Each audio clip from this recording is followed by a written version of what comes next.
Hello, Gore Clubbers. October has arrived. It's time for haunted trails, haunted discoveries, hoodies, harvest fests, pumpkin spice everything, and of course, horror movies. So that means Deathmetal Dave, Ace, and me, and even our producer, Kreepy Katie, will pull out one horror movie a night to talk about the month of October. Welcome back to the Gore Club Podcast, 31 Nights of Halloween, and Katie's back with another pick. Hello. Hello. Tonight, I have for you OUIJA, Origin of Evil. Now, if you're thinking... Milton Bradley. No. No. All right. Absolutely not.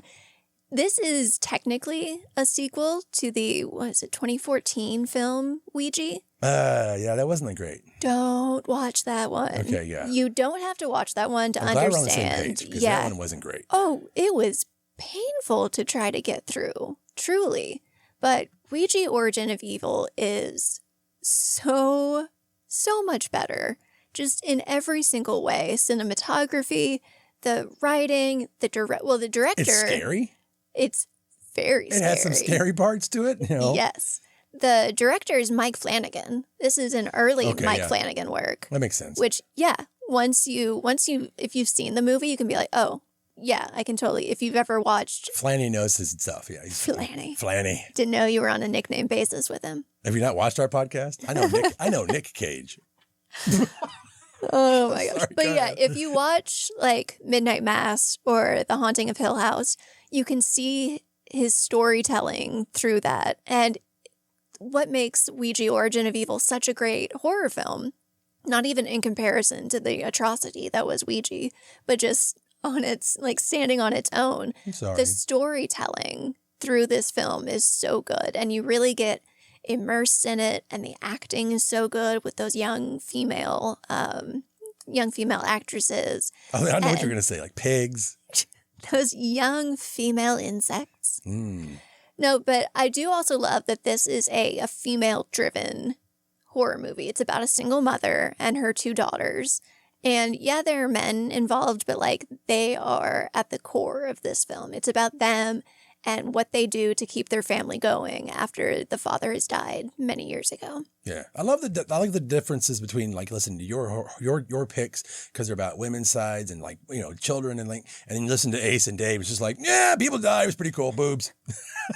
So that's a great, you know, it's a nice little balance because we suck, and you know, you do too, suck. just differently.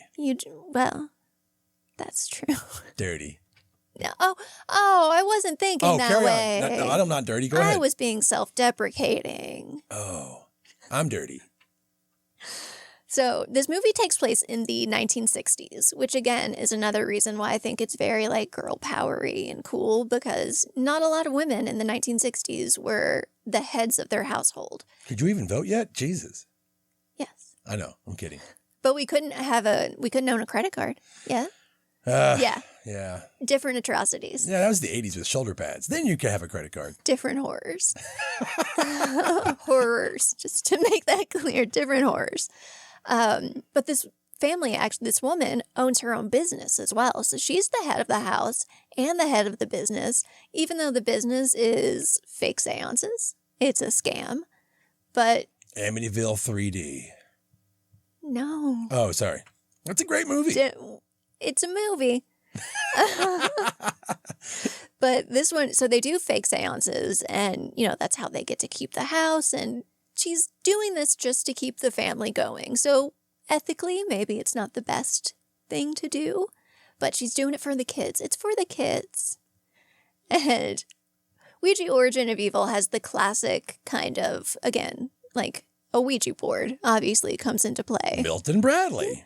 But it's got the classic oopsie daisy of I was trying to talk to my dead dad through the Ouija, and turns out it's a demon. Yep, that's classic for you. Classic trope. Haven't we all been there? Oh my God. What about this movie brought you to it? Why is this on your Halloween picks?